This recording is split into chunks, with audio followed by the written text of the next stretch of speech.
Hare Krishna. This disappearance day of Yoga Kishore and Brajmandala, they're disappearing. So there they go. Haribol. But they're appearing somewhere else for more service elsewhere. Mm-hmm. Yes, we got to go right here, big time. Jayanilo Premadhana Karuna Prachu Premadhana Karuna Prachu Jayanilo Premadhana Karuna Prachu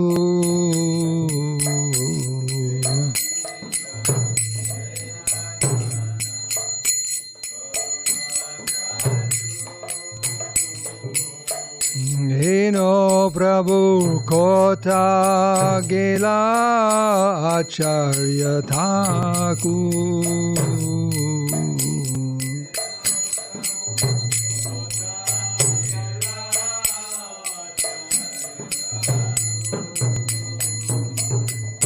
Kahamara Swarup Rupa Kasanatan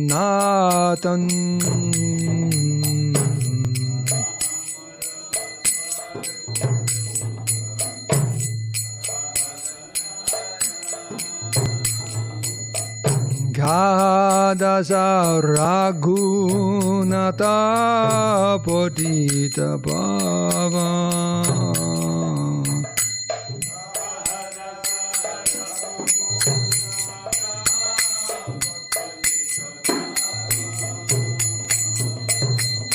Gamoda Bata Juga Kakavira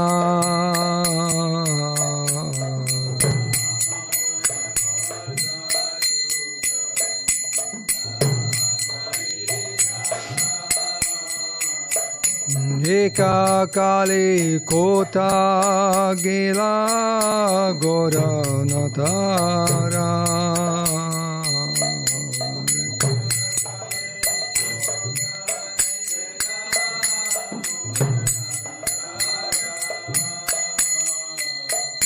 Pashani Kutibo Mata Panale Pashibo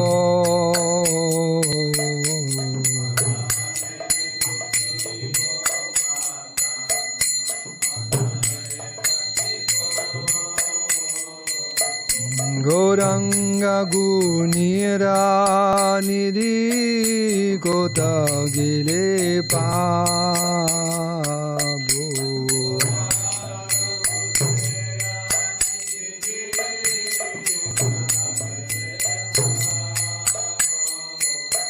Se Saba Sangira Sanghe Je Koi Lovila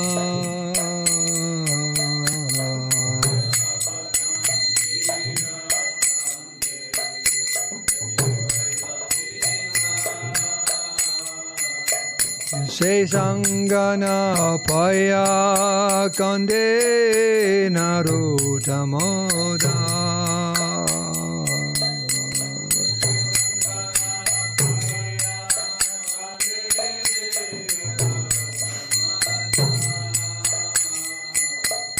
Jayanilo Premadhana Karuna Prachu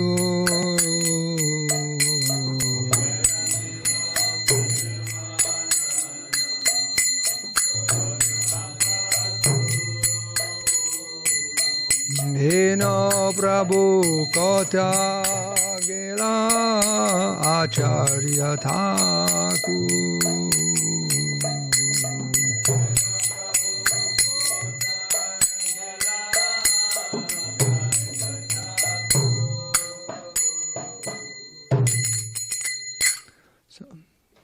Translation. He who brought the treasure of divine love and who was filled with compassion and mercy, where has such a personality as Srinivasacharya gone? Where are my Subdhammadar and Rupa Goswami? Where is Sanatan? Where is Raghunath, the savior of the fallen? Where are my Raghunath Bhatta and Gopal Bhatta? And where is Krishnadas Kaviraj? Where did Lord Gauranga, the great dancer, suddenly go? I will smash my head against the rock and enter into fire. Where will I find Lord Gauranga, the reservoir of all wonderful qualities? Being unable to obtain the association of Lord Gauranga, accompanied by all of these devotees in whose association he performed his pastimes, Narottam Das simply weeps. Okay. Can I get a Bhagavad Gita in the closet? Por favor. Thank you. So who should we read about first? Gauridas Pandit or Rupa Goswami? I think that's Rupa Goswami. Okay. That's what I'm looking for. Perfect. Let me just see here. Radhe, Radhe Govinda, Govinda, Radhe.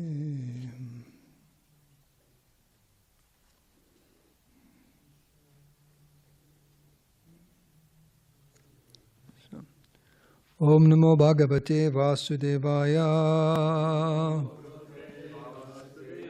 Om Namo Bhagavate Vasudevaya. Om Namo Bhagavate Vasudevaya. Okay.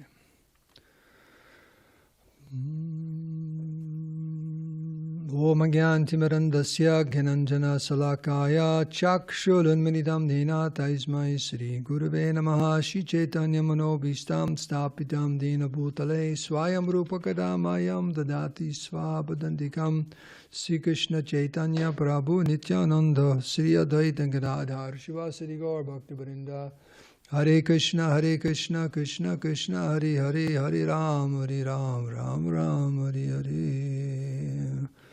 So, today is the disappearance day of Rupa Goswami, Prabhupada, and Gauridas Pandit. And we'll read some biographies about the two of them, great devotees in our line, some of the greatest devotees. And this verse we just chanted, the Sri Chaitanya Manobhistam Stapitam Dina Bhutale Swayam Rupa Kadamayam Dadati Svapadandikam. Prabhupada said we are known as Rupa Nugas. There's a sannyasi in our movement named Rupa Nuga. They used to call him Super Rupa. He's a very powerful preacher. I was in Boston when he was the GBC for us.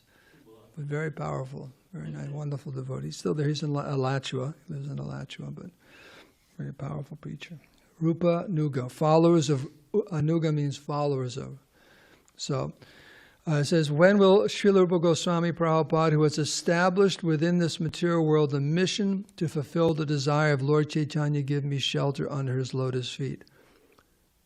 So this is indicating the unique position of Rupa Goswami, that he established, it says right here, the mission to fulfill the desire of Lord Chaitanya.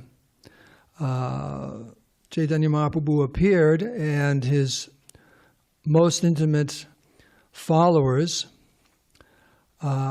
he taught them what is Krishna consciousness and left it to them to present his teachings in different literatures and teachings. Can you imagine having the responsibility of establishing the mission of the Yuga Avatar? Yes. You can imagine that. So it's you must be a very exalted personality to be given that responsibility to establish the mission of the Yuga Avatar. As I'm saying, it's not a light thing. Just to be a follower of the Yuga Avatar is kind of rough sometimes, just an insignificant follower, but the personalities who actually establish their mission in the world and distribute it all over the world. So Rupa Goswami is saying right here, and Chaitanya Mahaprabhu, and of course it'll come up in our readings, but in this particular verse, Sri Chaitanya Manobhistam Stapitam Yena Bhutale Swayam Rupa Kadamayam Dadati Swapadandikam, a prayer to Rupa Goswami. And Srila Prabhupada told Jamuna Devi Dasi that if you simply recite this prayer before any endeavor, you'll be successful. So, there you go. And Chaitanya Mahaprabhu, when Rupa Goswami compiled the verse Namo Mahabharanaya Krishna Prema Padayate Krishnaya Krishna Chaitanya Namne Goratushe Namaha, Lord Chaitanya was quite pleased because he understood the identity of Chaitanya Mahaprabhu and the spreading of Krishna consciousness, the love of Krishna, Krishna Prema Pradayate, in this world in the age of Kali. He completely understood this position of Rupa Goswami. Okay, so let's do some reading here because it's quite a lot. There's a very wonderful collection here in this, what's given in the Vaishnava calendars. So Srila Rupa Goswami was extremely dear to Sri Chaitanya Mahaprabhu through him and his elder brother. Who was his elder brother? Okay, stereo. Sri Sanatan Mahaprabhu disseminated his own teachings, the essential conclusions of all the scriptures. Amongst the devotees of Mahaprabhu, these two were known as his generals. So when you have an army, who's on top? The generals. So these are the ones on top. In Gora Ganodesha Deepika, Kavi Kanipur has written that Srila Rupa Goswami was known as Sri Rupa Manjari during Krishna Lila. There is an anecdote as to how they came to be the ministers of the king of Godadesh, Hussain Shah Badshah. Even at a very young age, they had become quite learned in all the scriptures. The guru, Maulabi, of Hussain Shah was supposedly capable of seeing into the future. Hussain Shah inquired him about the prosperity of his kingdom. The Maulabi replied, "These two extremely learned Brahmana boys who are endowed with all good qualities, if you appoint them as your ministers, then you will attain a very opulent kingdom." This is on the advice of his religious mentor. Having heard of the glories of Sri Chaitanya Mahaprabhu, Sri Rupa had written him a letter, and of course he put him into their service. Now they were born in Brahmin families. There wasn't exactly on the top of the list to become servants of the Muslim government, but also my understanding is he threatened them. Yeah. He threatened to persecute the Brahmins. Yes, if you didn't, so in other words, okay, we'll do it. Just to save the devotees, we'll do this. So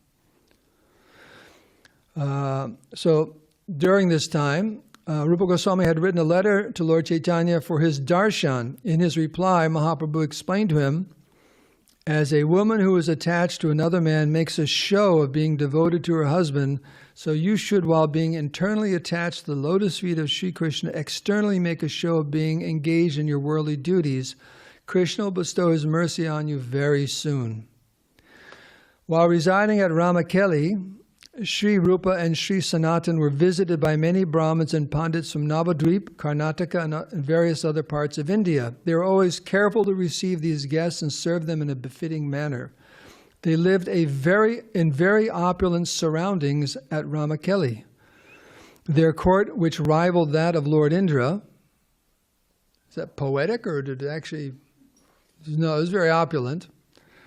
Was always attended by brahmanas, pandits, and from many lands, as well as poets, singers, musicians, and dancers. At great expense, they maintained these guests and were always very careful that no one was disrespected in any way. They were always engaged in studying the Shastras and could establish and defeat the same philosophical arguments alternately. Near their house were solitary gardens of kadamba and other trees in the middle of which were Radha Kund and Sham Kund. So they made a replica of Vrindavan there. They would meditate on the Vrindavan pastimes of Sri Radha Sham, and thus losing their patience, a constant stream of tears would flow from their eyes. They were always absorbed in the service of Sri Madan Mohan and constantly assuaged their grief by praying for his mercy. Hearing of the pastimes of Sri Gaurasunda at Nadia, they were always meditating that they might get his darshan. Rupa Goswami's worshipful deity in Vrindavan was Sri Govindadev. Sri Chaitanya Mahaprabhu had instructed the Goswamis to rediscover the holy places of Krishna's pastimes in Braja and to establish worship of his Sri Vigraha. One day, Sri Rupa Goswami was sitting on the banks of the Jamuna, lamenting that they hadn't been able to properly carry out his instructions. Because at that time, it was just a village. There were no temples or anything. It was known to them that Sri Krishna's grandson, Brajanabha, had installed a number of deities in Braja, among them Hari Dev, Madan Mohan Dev, Gopinath Dev, and Sri Govinda Dev. Sri Rupa had tried to locate these deities, but to no avail. As he was sitting and thinking in this way, a very beautiful cowherd boy came along and asked him, "Hey, Swami, why do you look so sad?" Hearing the boy's cheerful voice, Sri Rupa's melancholy reverie was broken and his heart felt gladdened. He replied that he was feeling sad because he hadn't been able to follow Mahaprabhu's instructions properly. The cowherd boy told him, "Swamin, please come with me. I know where what you are looking for is." Then the boy brought him to Gomatila and explained, "Every day a cow comes on top of this hill and pours down her milk there. There is a good chance you will find what you're looking for inside. Now I have to go." Sri Rupa turned to see the cowherd boy off, but found no one present. He began to reflect, who was that cowherd boy and where did he go off so suddenly to? His body thrilled with ecstatic symptoms as he intently gazed at the Mahayoga Pit, Gomatila, and then went back to his kutir. The next morning he again came to Gomatila and quietly waited. After a little while, an exquisitely beautiful Surabi cow came there and poured milk down on top of the hill, which immediately disappeared inside the earth. Then she sauntered on into the woods, as cows do. Okay. Now Sri was positive that Sri Govindadev must be within the earth there. He came very quickly to the village of cowherds nearby and excitedly told them everything that had happened. The cowherd men hurriedly gathered up some spades and hatchets and came running to Gomatila. Digging where Sri indicated, they saw, after removing a small amount of earth, the all-enchanting form of Sri Govindadev. They all erupted in shouts of ecstasy. "Hari, Hari, Sri Govinda has manifested again." Sri Rupa, with tears flowing from his eyes, fell down at the lotus feet of Sri Govindadev to offer his obeisances, all the while reciting prayers and hymns. Very quickly the news spread, and the other Goswamis, floating in an ocean of joy, came there also. Soon an incessant flow of people came from all quarters and began to arrive, carried by waves of joy. Lord Brahma and the other demigods, having assumed mortal appearances, mixed in. Wow. With the other people and gazed upon the body of Sri Govindadev. There was not a lull in the crowd for even a moment as people continued to pour in from places unknown. Sri Rupa Goswami immediately sent word to Mahaprabhu and Puri concerning the auspicious event. Sri Gaurahari, along with his associates, couldn't contain their ecstasy of receiving this happy news. Meanwhile, the Brahmanas performed the abhishek of the deity and began to prepare offerings of bhoga from the milk, yogurt, rice, flour, and vegetables which the villagers were bringing.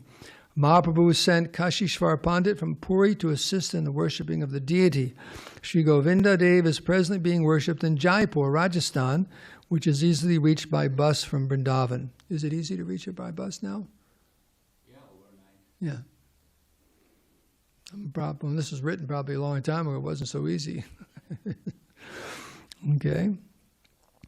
One has to proceed by rickshaw to Sri Radha Govinda Mandir from the bus stand. Overjoyed that Sri Govindaji and Madan Mohan had reappeared, and thus the responsibilities which Mahaprabhu had given them were gradually being carried out, Sri Rupa and Sanatan began to compose the Bhakti Shastras in compliance with Mahaprabhu's further instructions. So the two instructions were to find the holy places, right?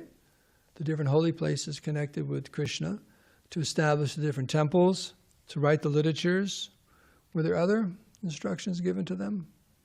Or was that the three? That's the question.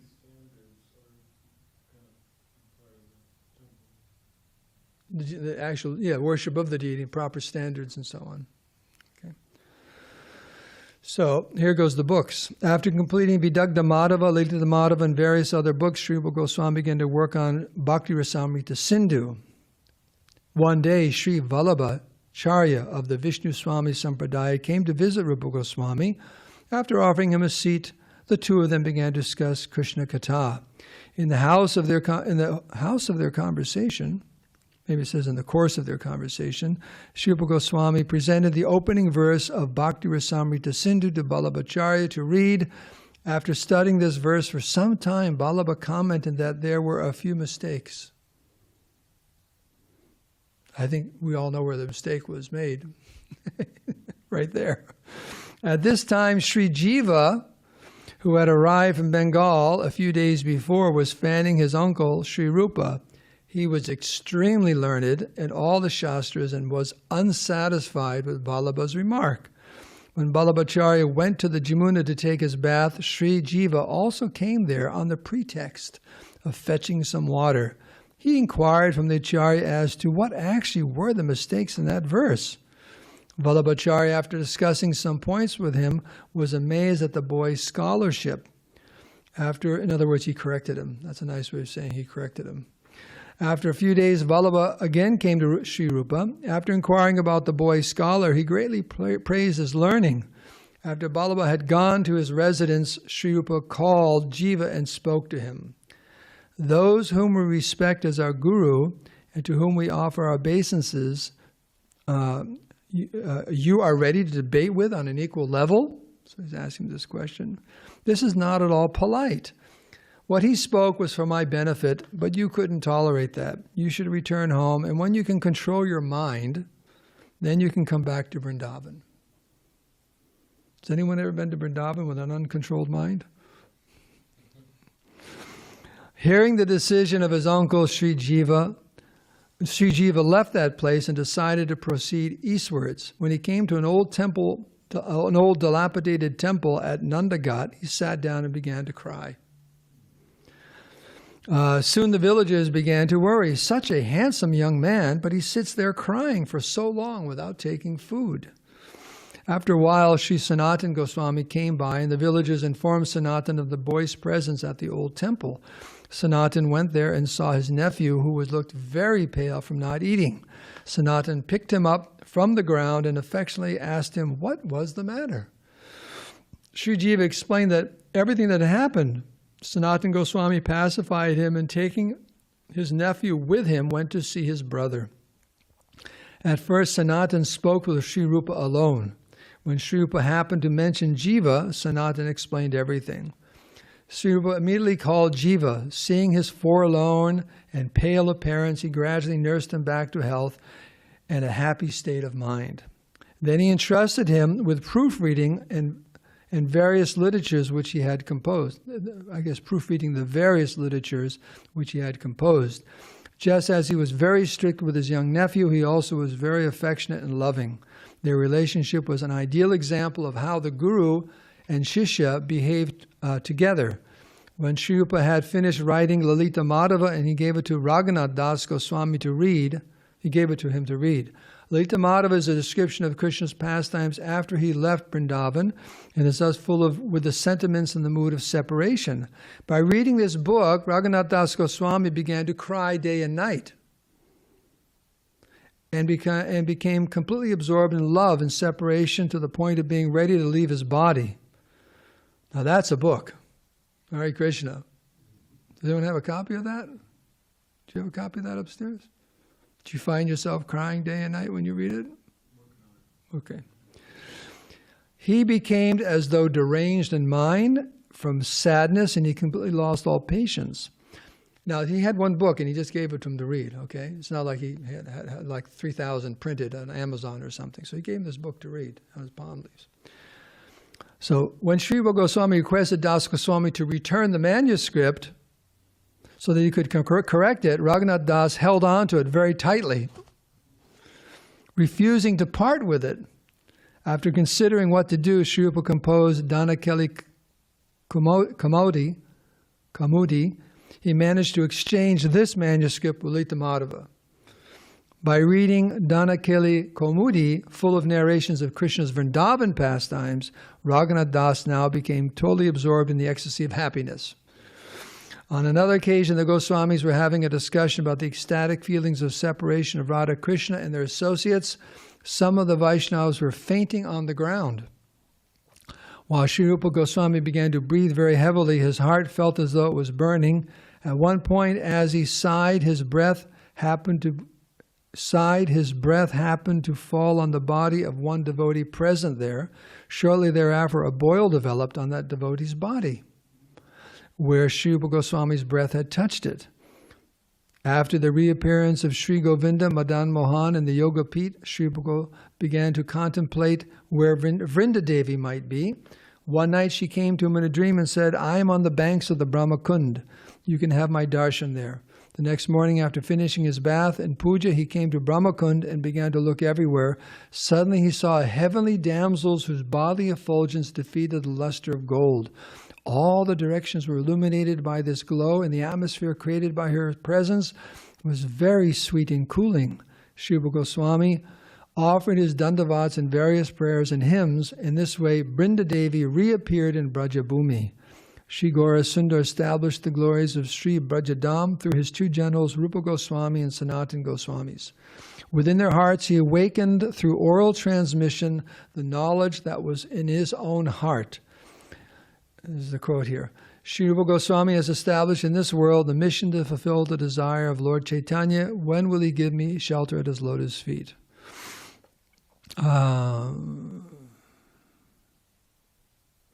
Sri Rupa Goswami completed many literatures, among them Sri Hamsadutta Kavya, Sri Uddhava Sandesh. Now, why is Sandesh used? You know, Sandesh. But we got a little Sandesh back there at Mangalartik. But it's spelled the same way. Is there a difference? Sandesh. I'm just wondering, are you Bengali and Sanskrit? But I'm just saying that we have Sandesh also. Is there any connection between the Sandesh back there and the word Sandesh used here? Oh, the instruction is to eat the Sandesh. Okay. And you? Are the shas the same, or are these two different shas? Yeah, because you can't tell here because there's no diacritics. Okay, that's interesting. Everything Shanda, Shanda, Shandash. Okay. Shri Krishna Janma Titi Vidi Brihad Radha Krishna Ganodesha Deepika Lagu Krishna Krishnanganodesha Deepika Stavamala Vidagdamadava Lalita Madhava Dhanakeli Kaumudi Bhakti Rasamrita Sindhu Ujwali Lilamani Prayukta Yata Manjari Mathura Mahima Padyavali Nataka Chandrika Lagu Bhagavatamrita, among others. It says here he was. No, but it says among others. It wasn't that list there. He appeared the year after Christopher Columbus set sail, 1493 it says here. In the Christian era, he disappeared in 1564. So how old was he? 70, yeah, like that. And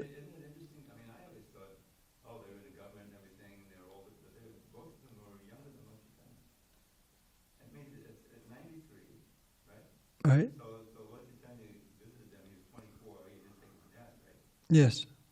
So he's 17. Can you use the mic? Oh yeah, I'm sorry. Yeah, they must have been. Well, the advice was they were so 17. learned at a young age. At 17, he's the finance minister for the government. Yeah. His brother was born 88. He's older. A few years later, 5 years later. Okay, earlier. Okay. 5 years earlier. Sorry. So before we go on to Gauri Das Pandit, you have some verses to recite, right? About Rupa Goswami, you wanted to. I gave you was in the Prajavali. Now people said they was in Rupa Goswami's Prajavali, but he didn't write the Prajavali. There's a handful of verses in there by him, but this is his nectar file. These are his favorite verses, and there's almost 400 verses in there. So this is one of them. Aho aho bir nakale beduyate Sudha Sudhara Madalam Pade Pade Dine Dine Chandana Chandra Shitalam Yasho Yashoda Tanayasya Giyate. Because at every step they drink a flood of wondrous nectar sweet, whose cooling power sandal paste enhanced with camphor can't defeat. They feel as if the raging blaze of Kali's days had ne'er begun. How blessed are they who fill their days with praise of Shri Yashoda's son. And it perfectly describes him and Srila Prabhupada and Sanatana Goswami. There you go. Okay. So let's read a little bit about Gauridas Pandit, then we can open it up for more pastimes from the devotees. Krishnadas Kaviraj Goswami, in describing the branches of the main trunk of Nityananda, of the tree nurtured by Sri Chaitanya Mahaprabhu, praised Gauridas Pandit in this way. Gauridas Pandit's loving devotion was very intense and powerful. He especially empowered himself to deliver as well as to receive love of Krishna. He completely surrendered himself along with his caste distinction and his religious dictates at the lotus feet of Nityananda Prabhu. Lord Chaitanya and Lord Nityananda were the lords of his life. That's from Adi Lila. His father's name was Sri Kamsari Mishra and his mother's name Sri Kamala Devi. Together they had 6 sons: Damodar, Jagannath, Suryadas, Gauridas, Krishnadas, and Nrsinga Chaitanya. Amongst 12 cowherd boys in Braja, Gauridas was Subal Saka, one of the primary cowherd boys. Across the Ganges from Shantipur, in a small town called Ambikakalna, which is within the present district of Bardhama, is where Gauridas Pandit's temple is located. You've been there, right? Okay. His worshipful deities, Sri Sri Gaur Nityananda, are still residing in all their splendor there. There is a railroad station at Ambikakalna on the Howrah-Navadvip line. From there one can proceed by rickshaw to Mahaprabhu Mandir. In the temple is an old copy of the Bhagavad Gita on palm leaves, which is supposed to have been written by the hand of Mahaprabhu himself. There is also an oar from a boat which has an interesting story behind it. Have you seen the oar? Did they show it to you? You have to give some more rupees. Then they'll show it to you. Right? You want to see the oar? More rupees. So I guess here's the story. One day the 2 lords, Chaitanya and Nityananda, came to Kalna from Shantipur by boat, paddling it themselves. That one must have been a beautiful scene, Lord Chaitanya and Nityananda paddling a boat down the Ganga. Lord Chaitanya kept the oar in his hand when they got out of the boat, and when he entered Gauridas Pandit's house, he gave it to him, saying, "With this you should cross over the ocean of material existence, taking all living entities with you." There you go. There you go. Gauridas Pandit's older brother, Suryadas Sarak Kali, had 2 daughters, Sri Vasudha and Janava Devi. Does this sound familiar? Okay. So this is his older brother. He gave them in marriage to Nityananda Prabhu. Near the conclusion of his Sri Navadvip pastimes, when Mahaprabhu desired to accept sannyas, he came to Kalna to bid farewell to Gauridas. So very few devotees knew about his taking sannyas. He took the time to see Gauridas Pandit. At that time, Gauridas became extremely afflicted by separation. Hereafter is a nice song which describes what occurred at that time. In the Thakur Pandit's house, Lord Gauranga was dancing ecstatically, revolving around and around, while Lord Nityananda chanted, "Hari Hari." Gauridas, however, was crying very piteously and incessantly. He fell at the Lord's feet and begged him, "Please don't ever go away from here. Just honor this one request. Stay here in Ambika Nagar. This is my last submission at your lotus feet. If you go away, surely I'll die. Don't try to trick me like you did the gopis, giving some high philosophy about your Baba Murti or anything like that. I must keep you here in such a way that I can see you. You 2 brothers, just stay here with me, thus everyone will become liberated. Again, I am petitioning you, don't leave me. Gaur Hari, what's that mean exactly? Then I'll know that you are the deliverers of the fallen." Sri Gauranga Mahaprabhu replied, "Gauridas, give up this idea. You can just serve my deity form, for I am personally present in that form also. You should know this to be a fact. Just accept what I'm telling you as truth." Hearing this, Gauridas simply let out a deep sigh and continued crying piteously. Again, the two brothers tried to console him, but his heart refused to be pacified. Dina Krishnadas is praying at the lotus feet of Lord Chaitanya that these two brothers might remain here. Thus the two of them were bound by the love of Gauridas, and therefore the Lord is known as Bhakta Vatsal, or one who is affectionate to his devotees. Seeing that Gauridas was extremely distraught, Mahaprabhu spoke to him very gently. All right, we'll stay with you. Know in all certainty that we two brothers will stay in your house. Consoling him in this way, the two lords came before him in the company of two deities. Seeing the four of them standing before him, Panditji was this the play you put on? Yeah. Oh boy, we should have a reenactment tonight. Before Panditji was astonished, and through tears, and though tears continued to flow from his eyes, now it was not out of sadness. The Lord again spoke to him, whichever of these two you choose, you can keep in your room.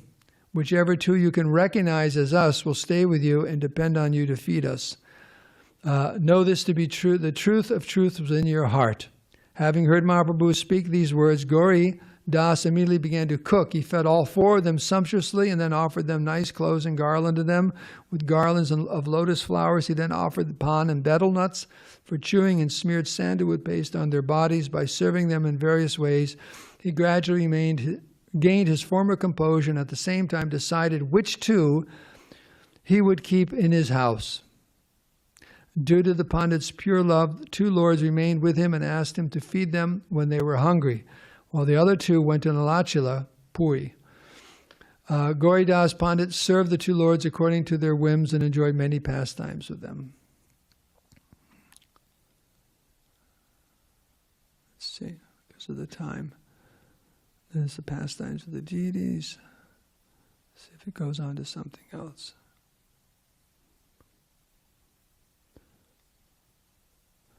Maybe it's all about the deities. Okay, Gauridas' dearmost disciple was Sri Hridayananda.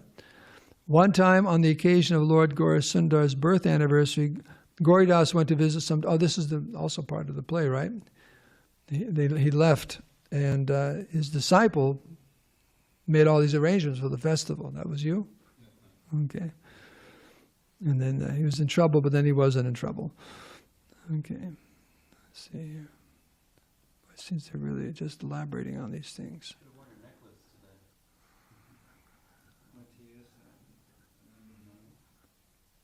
His disappearance is on the 13th day of the bright fortnight of the month of Shravan.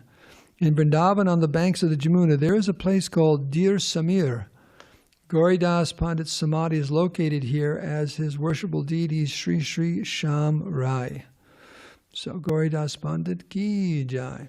So it's 8:30. Are there any other pastimes or comments about Rupa Goswami? Oh, really? Well, okay.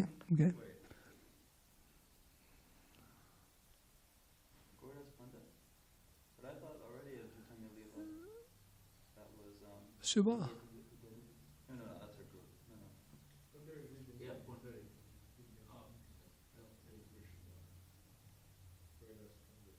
because he's a, let's bring it back to the beginning here. Wow, there's so much pastimes.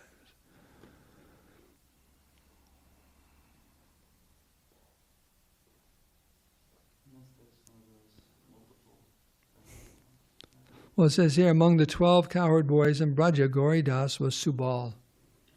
But like you said, it could be both. Okay. Anything more about Rupa Goswami to be said?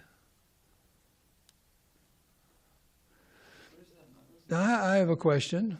Now, Rupa and Sanatan, one is the Sambandha Guru and one is the Abhideya Guru. Do you remember who's who?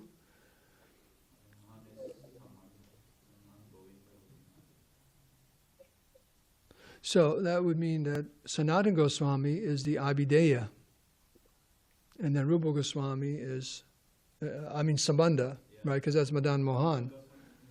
Sanatana, yes. And then Rupa Goswami, and in their writings, it shows in their writings, one is establishing, and then one is explaining how to perform devotional service. That's Bhakti Rasamrita Sindhu, right? How to perform devotional service. So he's the Abhideya. guru in Govinda Dev. Okay, go ahead. This isn't a significant thing about Rupa Goswami or Gaudas Pandit, but just you were asking about Sandesha. So it's a You got it. it's a You got comment the on that. answer. So I guess they are different spellings. So it's a different N. The N